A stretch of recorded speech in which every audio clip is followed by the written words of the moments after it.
जलपाईगुड़ी में मिट्टी के कारीगरों पर दुर्गा और विश्वकर्मा पूजा का दबाव। इस साल जलपाईगुड़ी के कुम्हारों पर ज्यादा काम का बोझ है क्योंकि दुर्गा पूजा और विश्वकर्मा पूजा लगभग एक साथ पड़ रहे हैं। केवल 4-5 दिन के अंतर पर दोनों त्योहार होने से कारीगरों को जल्दी दोनों प्रतिमाएं बनानी पड़ी। कारीगरों का कहना है कि इस बार पूजा जल्दी होने से उन्हें दौड़ भाग करके काम करना पड़ रहा है। अब ज्यादातर प्रतिमाओं का काम लगभग पूरा हो चुका है। আর এই পুজো নিয়ে 31শে ভাদ্র 17ই সেপ্টেম্বর দেবশিল্পী বিশ্বকর্মার আবির্ভাব দিবস। হ্যাঁ, হিন্দু শাস্ত্র মতে দেবশিল্পী মহাভাগ দেবানাং কার্য সাধক বিশ্বকর্মা নমস্তভ্যাম সর্বভীষ্ট ফলপ্রদ। দেবশিল্পী বিশ্বকর্মাকে পূজা করিলে প্রণাম করিলে সর্বকাজ সিদ্ধ হয়। যেমন সরস্বতী মহাভাগে ছাত্রছাত্রীদের কাছে সরস্বতী মহাভাগে বিদ্যে কমলোচনী বিশ্বরূপে বিশালাক্ষী বিদ্যান দেই, সেরকম স্কুল কলেজ বিশ্ববিদ্যালয়ে সরস্বতী পূজা হয়, শিক্ষা প্রতিষ্ঠানেও হয়।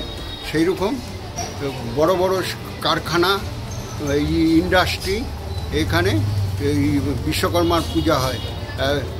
মোটর গ্যারেজ এমনকি লোকের বাড়িতেও হয়।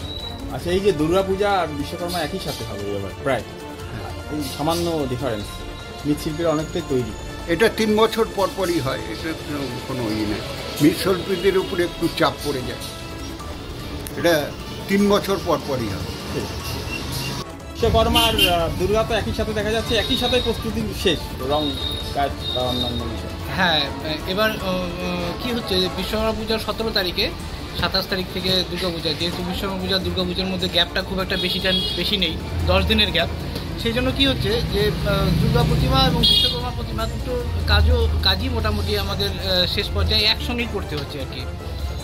একসাথে এবার অনেকটাই চাপ তো অনেকটাই ছিল। হ্যাঁ, চাপ তো অনেকটাই আছে, কারণ প্রত্যেক বছর কী হয়, বিশ্বকর্মা পূজার সঙ্গে দুর্গা পূজার একটা ভালো গ্যাপ থাকে, তো 20 দিন 22 দিনের একটা গ্যাপ থাকে। সেক্ষেত্রে কী হয়, বিশ্বকর্মা পুজোর পরে আমরা দুর্গার ড্রেসিং এই সমস্ত কাজগুলো শুরু করি, কিন্তু এবার সেটা সম্ভব হচ্ছে না, যেহেতু বিশ্বকর্মা পূজার পরের দিন থেকেই আস্তে আস্তে দুর্গা প্রতিমাগুলো নেওয়া শুরু হয়ে যায়। আর এখন তো একটা ট্রেন্ড হয়েছে, মহালয়ার থেকেই সমস্ত মণ্ডপে প্রতিমাগুলো ঢুকে যায়।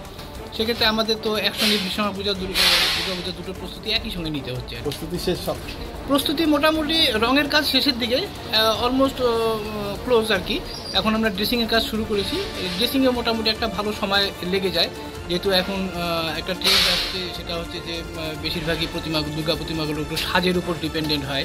তো সাজের কাজটা তো বেশি আগের দিক থেকে করা যায় না, পরের দিকে সাজ গয়নাপাটি এগুলো লাগাতে হয় ড্রেসিংয়ের কাজটা, সেই জন্য শেষের দিকের কাজ চলছে আর কি, ড্রেসিংয়ের কাজ।